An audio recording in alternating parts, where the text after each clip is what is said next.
У какого здания всегда много счастливых людей? И Виталий оказался неспешным, но все равно первым. Хорошо, слушаю вас. Почта. А почему счастливые люди-то? За деньгами, за письмами. Переводы, я понимаю, Да, бухгалтеры. За инвойсами. Да, опять же. А я не знаю, что это. А что такое инвойс? Это платеж оттуда. Хорошо, или туда. хорошо объяснил, толково. Или туда. Почта. Есть у нас почта? Я сожалею, почты не оказалось. Надо же ваша версия. Как продолжить фразу жены? Сходи, забери у соседки. Что? И первый оказался Наталья, я вас слушаю. Сходи, забери у соседки луковицу. Наконец. Что? Давно мы ей дали эту луковицу. Пусть вернется Хорошо. процентами. Луковица.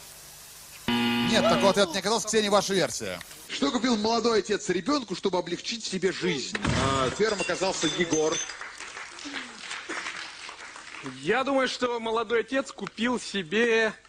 Ой, не себе. Себе-то он понятно, что купил. Там пивка сразу же, чтобы облегчить себе жизнь. Так, думаю, мороженое. Мороженое. И каким образом он себе облегчает жизнь, как молодой отец? Пока у ребенка занят рот, он не задает ему вопросов. То есть он скармливает мороженое ребенку. Я понял. Я прошел через это.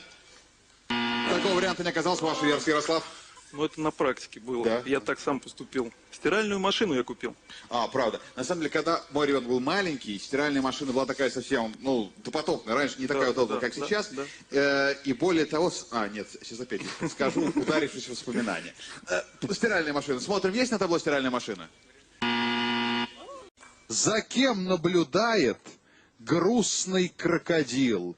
И первый на кнопку. В этом спортивном порыве нажимает Екатерина. Есть один крокодил. Вы сейчас с кем разговариваете? С вами. Он в берлинском зоопарке. Так. Это единственный крокодил, который вы умеет меня смотреть с Николаем телевизор. Николаевичем не путаете? Нет, не путаю. Хорошо. Вот в данном случае, если взять такую смелую версию, Да, он да. сегодня наблюдает за нашей передачей. За нашей передачей. Ага. Вы хорошо себе представляете, как вообще мы опрашиваем людей на улицах? Был ли кто-нибудь, кроме вас, кто мог так длинно и непонятно изъясняться? Наша передача, дорогая передача, в субботу чуть не плачу. Но есть такая версия? Нет. И мы продолжаем с Валерием. Валерий, ваша версия.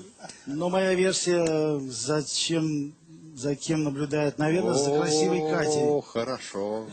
Хорошо, Валерий. На самом деле, это большой успех нашей редакторской группы. И мы смотрим за красивой Катей. Но что за прелесть эти ответы? Мы продолжаем с Валерием. Валерий. За погодой. За погодой. Был вопрос, за кем наблюдает грустный крокодил? За погодой, почему нет? Погода... слава богу, близ опрос для Катюш. Где человека могут попросить замереть и не шевелиться? И гениально, спасибо большое. А кто первый оказался? Первый оказался Альбина, как это ни странно. Манекен челлендж. Не могли бы вы пояснить свою мысль? Ребят, он вас топит. Это флешмоб. Манекен челлендж. Я страшно далек от этой жизни. Ну, давайте тогда проверим. все замирают. Давайте проверим. Есть что-нибудь подобное на табло? Нет. Нет, я, к сожалению, возвращайтесь к вашим командам, прошу вас. Для чего, по мнению ребенка, к родителям приходят гости? Танцевать, хоровод водить, что?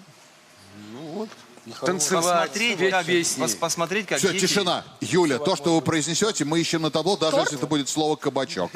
А с кем вы там советуетесь? Там кто-то в зале есть, кто пишет плакаты скажете с ответами. зрителям? 1, 2, Юля, 3. Хоровод водить, танцевать. Водить хоровод, хорошо. Водить хоровод есть на табло? Мимо. Танцевать. Водить хоровод есть? Нет. Третий промах, блиц, опрос для команды Сафроновой компании. Печку разобрали, но кочергу не выкинули. Вопрос. Почему? Зачем она может пригодиться? Или ваша версия? Что-нибудь открывать 2. кочергой. Индивидуальная игра. Открывать что-нибудь Да, кочергой. Ну да, надо цеплять Да, и очень удобно. ящички так. Не Ну, вставая- разбирать паркет. не Мы вставая недавно с делали кресла. ремонт, и очень помогает. Кочергой? Старый паркет, да, поднимать. Кочергой удобно, хорошо. Смотрим. Что-нибудь открывать или, например, паркет отрывать. Есть что-нибудь подобное? Нет. Ваша версия? Доставать из-под дивана, я думаю, очень удобно. Упавшие вещи. Молодцы, я жду игру слот третьих участников команд. Я думаю, это примета такая. Вот как в котелок сажу собирают и переносят в новый дом, да? Нет, ваша версия Маргарита. Замки ломать. Мы увидим, как 5 Или гвозди участников вытаскивать. подойдут к этому столу, и на этом игра закончится. Гвозди вытаскивать. Есть такой ответ? Нет, расходитесь. Я жду 4-х участников команд. Для огорода можно взрыхлить землю. Есть что-нибудь подобное? Нет. Итак, первый промах. После 3-го я у соперников. Юрий.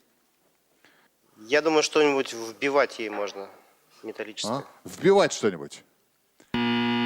Если женщина, то мужа гонять, наверное, чтобы побыстрее работал и собрал, в конце концов. Вас не смущает моя неоднократная просьба Простите, придумать еще пару-тройку вариантов реального использования кочерги в разумных целях? Конечно. Гонять жену. Есть что-нибудь подобное? 3-й промах. Блиц-опрос для команды «Янтарь». Каким словом писатель заменил глагол «идет», описывая походку героя? И первым оказался Владимир, слушаю вашу версию. Ну, наверное, может быть, бежит? Ну да, если он это делает быстро, хотя, согласитесь, бежит мало прибавляет характеристики героя. Бежит. Есть что-нибудь подобное на табло? Первый промах. Волочиться. Ну, этот глагол имеет другой смысл, на самом деле. Часто. Ну, хорошо. Волочиться, да? Волочиться. Да? Ну, есть что-нибудь подобное на табло? Богатый русский язык. Ну, давайте подумаем. Если он идет, то, возможно, он плывет. Чудесный русский язык, но игра затянется. Плывет. Есть что-нибудь подобное? Ну, плывет в понимании вплывает. есть шикарный... Нет? Ну, если один семенит, другой прихрамывает, ну, мне кажется, спешит, может быть. Спешит. Вот человек спешит. Ну, давайте проверим. Спешит. Есть на табло? 3-й промах. Еще раз я говорю. Миллион синонимов, но просто так получилось, что вот некие полученные от людей ответы мы объединили на табло. Спешит. Спешит проверяли с соперниками. Тимур, какое техническое изобретение с точки зрения повара самое полезное? Ну, половник может быть этим самым? Ну, теоретически может. Да? Проверяем. Половник. Половник. Да? То есть с точки зрения опрашиваемых нами людей, они думают, что повара полагают, что половник одно из самых важных изобретений. Половник есть на табло? Не оказалось. Кастрюля. Кастрюля. Ну, какое что-то изобретение? Кастрюля. Есть? Кастрюля. Вопрос, который мы задавали, звучал так. Назовите самого известного поэта Серебряного века. Мы думаем, что это Евтушенко. Я буду пересматривать эту передачу. Буду. Что? Мы не услышали. Это хорошо, что вы не услышали. Это услышали телезрители. И я не знаю, какая была попытка угадать 2000-ю строчку на табло. Но хорошо. Или мы не одинаково понимаем, что такое Серебряный век в русской культуре. Ну, хорошо. Мандельштам и экзотическая, на мой вкус, версия ответа на вопрос самый известный поэт Серебряного века Евтушенко. Ну, да. Вы решили как-то отчаянно рискнуть? Вы полагали, что, да, как люди что ответят, до версии, как бы... до фамилии Евтушенко никто не вспомнит вот эти 6 фамилий? Наверное, Но скорее на всего. самом деле я не могу себе представить, что большинство не представляет себе, что Евтушенко — это наш современник, но его не стало совсем недавно. А мы говорим о Серебряном веке, то есть это начало 20 века. Ну как?